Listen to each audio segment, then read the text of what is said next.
Iran Israel युद्ध के बीच आम जनता को महंगाई का झटका। एलपीजी सिलेंडर के दाम बढ़े। 14.2 किलो वाले घरेलू गैस सिलेंडर की कीमत 60 रुपए बढ़ी। कमर्शियल गैस सिलेंडर की कीमतों में भारी इजाफा। 19 किलो वाले सिलेंडर के दाम 115 रुपए बढ़े। दिल्ली में अब एलपीजी सिलेंडर 853 रुपए की जगह 913 रुपए का मिलेगा। वहीं कमर्शियल सिलेंडर अब 1883 रुपए का हुआ। कमर्शियल सिलेंडर के दाम 7 दिन में दूसरी बार बढ़े। कानपुर में घरेलू एलपीजी गैस सिलेंडर की कीमतों में बढ़ोतरी। नई कीमतें लागू होने के बाद आम लोगों पर महंगाई का अतिरिक्त बोझ। एलपीजी सिलेंडर की कीमतों में बढ़ोतरी पर बोले deputy CM Keshav Prasad Maurya. Gas, petrol और डीजल की कीमतों में कभी वृद्धि होती है, कभी घटती है। ये एक रूटीन सब्जेक्ट है। बांग्लादेश में ईंधन संकट की खबरों के बीच पेट्रोल पंप पर देखी जा रही है भारी भीड़। शहर के कई फ्यूल स्टेशन पर गाड़ियों की लंबी कतारें लगी।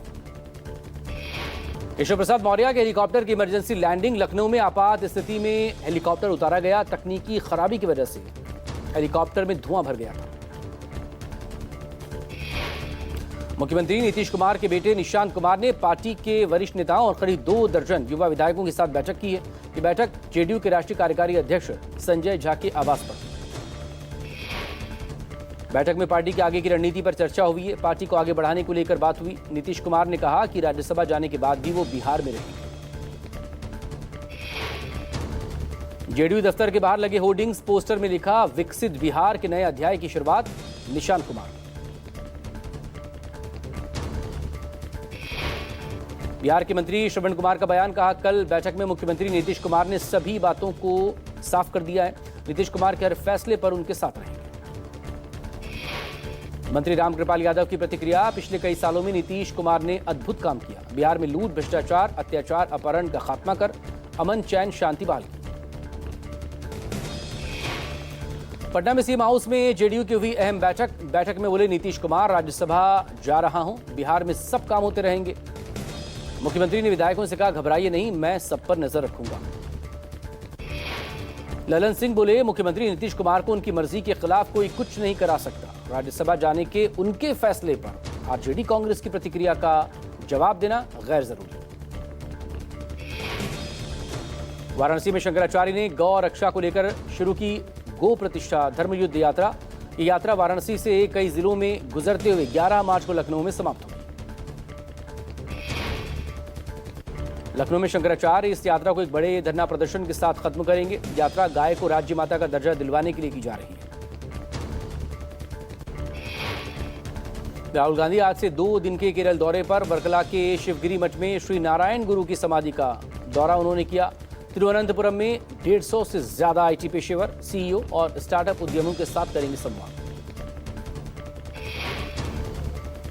राहुल गांधी शाम को वरिष्ठ कांग्रेस नेता वीडी सतीशन की पुथु युगा यात्रा के समापन के उपलक्ष्य में आयोजित सभा को संबोधित करेंगे। कांग्रेस महासचिव केसी वेणुगोपाल मौजूद रहेंगे। वोटर लिस्ट से नाम कटने को लेकर ममता बनर्जी का धरना आज भी जारी। सीएम ममता ने बीजेपी और चुनाव आयोग पर बंगाली मतदाताओं को वंचित करने का षड्यंत्र का आरोप लगाया।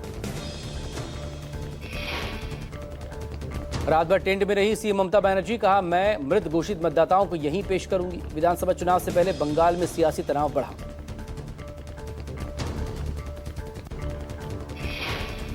सोमवार को स्पीकर ओम बिरला को पद से हटाने के प्रस्ताव को पेश करने का नोटिस लिस्ट किया गया है। संसद के बजट सत्र का दूसरा फेज 9 मार्च से शुरू हो रहा है। जयराम रमेश ने बताया इस नोटिस पर 118 विपक्षी सांसदों के हस्ताक्षर। विपक्ष ने उन पर आरोप लगाया उन्होंने खुले तौर पर पक्षपातपूर्ण तरीके से काम किया।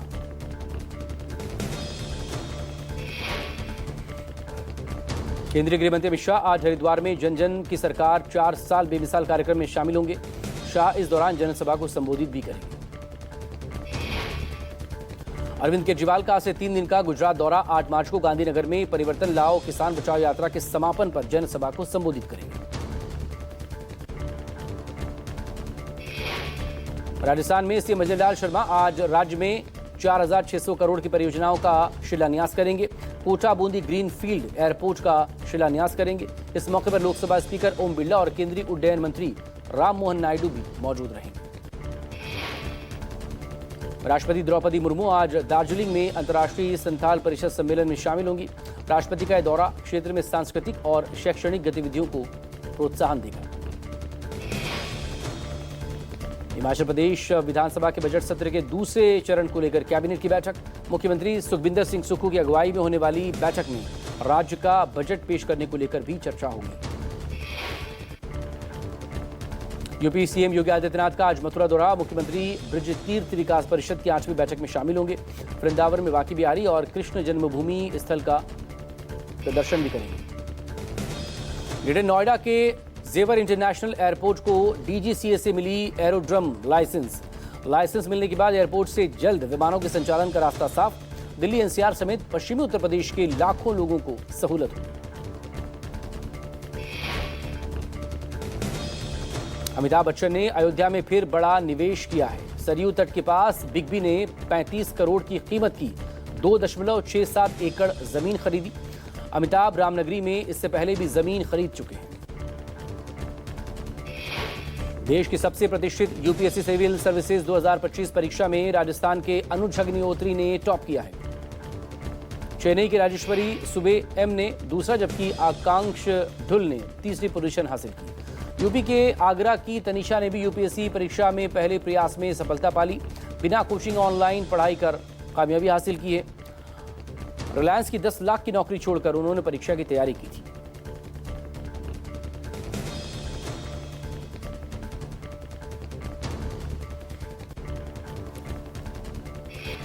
यूपी के बागपत में युवक का हथियारों के साथ वीडियो वायरल। सोशल मीडिया पर वायरल मामले की जांच में जुटी पुलिस। युवक पर दहशत फैलाने के आरोप। गाजियाबाद में पुरानी चुनावी रंजिश को लेकर दो पक्षों में विवाद। पुलिस के सामने ही दोनों तरफ से जमकर लाठी डंडे चल गए। मारपीट में 6 लोग जख्मी। यूपी के कुशीनगर में 21 साल की युवती के साथ गैंगरेप। आरोपी ने युवती का अपहरण कर उसके साथ दुष्कर्म किया। युवती को अस्पताल में भर्ती करवाया।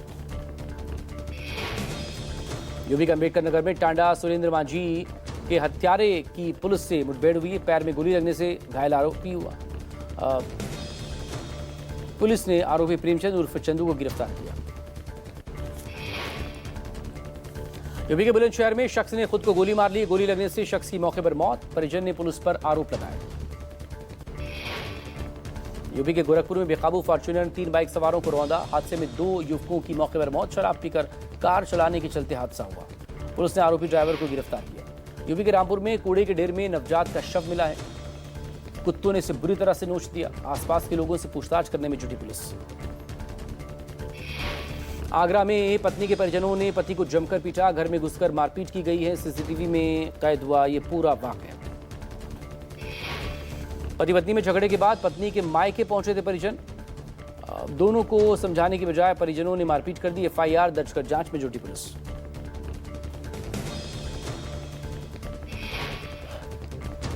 पंजाब के मोगा में बागापुराना में सरपंच की गोली मारकर हत्या। जिम जा रहे सरपंच हरजिंदर सिंह हैप्पी को कार सवार बदमाशों ने गोली मारी।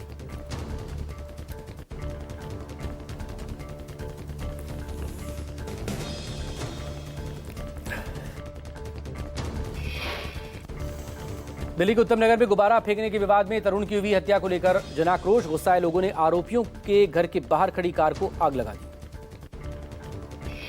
यूपी के अमरोहा में होली के दिन पत्नी ने प्रेमी के साथ मिलकर पति का कत्ल कर दिया। हत्या कर शव पंखे पर लटका दिया। मृतक ओमपाल के छोटे भाई की शिकायत पर पुलिस ने हत्याकांड का खुलासा किया। मध्य प्रदेश के बैतूल में मामूली विवाद में पति ने लाठी से पीट कर पति का कत्ल कर दिया। कोतवाली थाना के हिवरखेड़ी गांव की घटना। पुलिस ने आरोपी पति को गिरफ्तार किया।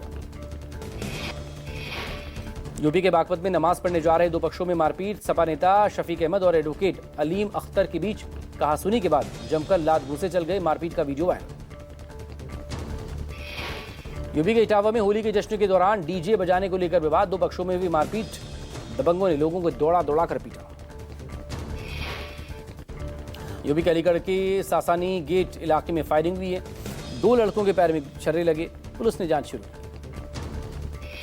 बिहार के भोजपुर में पीलापुर गांव में आपसी विवाद में 1.5 को गोली मारी गई। घायल सरोज सिंह के मुताबिक आरोपियों से उनके चचेरे भाई का विवाद हुआ। लखनऊ के बीकेटी में मझोलिया ग्राम प्रधान के घर के बाहर फायरिंग। बाइक सवार हुड़दंगियों ने ग्राम प्रधान के बेटे को धमकी दी। घटना का सीसीटीवी फुटेज सामने आया। यूपी के मऊ में दबंगों ने ईंट पत्थर से बुजुर्ग की पर हमला कर दिया। पत्रकार और उसके परिवार पर दबंगों ने ईंट पत्थर, लाठियों, अवैध हथियारों से जानलेवा हमला किया, कई जख्मी। हरियाणा के रोहतक में पुलिस और बदमाशों के बीच मुठभेड़। प्रॉपर्टी डीलर की हत्या मामले में बदमाश दीपक लाठ गिरफ्तार। यूपी के बस्ती में पुलिस ने चलाया ऑपरेशन लंगड़ा। 12वीं की छात्रा को गोली मारने का आशिक गिरफ्तार, पुलिस की गोली लगने से जख्मी हुआ। यूपी के फतेहपुर में दबंगों ने पूर्व सैनिक के पुश्तैनी घर पर बुलडोजर चलाया। पीड़ित परिवार ने पुलिस अधिकारियों को अल्टीमेटम दिया है, कार्रवाई न हुई तो पूरा परिवार आमरण अनशन शुरू कर देगा। राजस्थान की राजधानी जयपुर में बड़ा हादसा। शुक्रवार को जुमे की नमाज के दौरान गिरी मस्जिद की दीवार, 19 लोग जख्मी, 6 की हालत गंभीर। शास्त्री नगर स्थित फिरदौस मस्जिद में हादसा हुआ। महाराष्ट्र के धुले में आवारा कुत्तों का खौफ। 12 पत्थर इलाके में पेट्रोल पंप की महिला कर्मचारी समेत मजदूर पर आवारा कुत्तों ने हमला कर दिया। महिला पर हमले का सीसीटीवी वीडियो सामने आ चुका है। 17 लोगों को अब तक इस कुत्ते ने काटा। हिमाचल प्रदेश के मंडी में सियांजनाड़ इलाके में 8 महीनों से फंसी गाड़ियों को निकालने की कोशिश जारी। लोगों ने 40 फीट लंबा अस्थायी पुल बनाया। 50 फीट गहरी खाई से गाड़ियों को जान जोखिम में डालकर निकाला जा रहा है। कर्नाटक के मंत्री प्रियांक खड़गे ने की फोन टैपिंग मामले पर प्रतिक्रिया। कहा, फोन टैपिंग के मुद्दे पर अमित शाह से पूछा जाना चाहिए सवाल। एचडी कुमारस्वामी को फोन टैपिंग के बारे में सबूत देना चाहिए। सपा प्रमुख अखिलेश यादव ने बीजेपी सरकार पर निशाना साधा। एक्स पर लिखा, जब जाएंगे भाजपाई तभी घटेगी महंगाई। नीतीश कुमार पहुंचे राजभवन। आरिफ मोहम्मद खान को विदाई देने पहुंचे नीतीश कुमार। उनके साथ संजय झा भी मौजूद रहे। नए राज्यपाल सैयद अता खान 12 मार्च को पटना पहुंचे। जेडीयू नेता राजीव रंजन प्रसाद ने टीएमसी सांसद अभिषेक बैनर्जी के बयान पर पलटवार किया। कहा, उनकी कौन सुनेगा, टीएमसी की वापसी को लेकर कोई उत्सुकता नहीं, बीजेपी एक तरफा बड़ी जीत की ओर बढ़ रही है। उड़िया के सांसद पप्पू यादव का बयान। कहा, अगर नीतीश कुमार सदन में आ रहे हैं तो मैं चाहता हूं उन्हें डेप्यूटी पीएम बनाया जाए।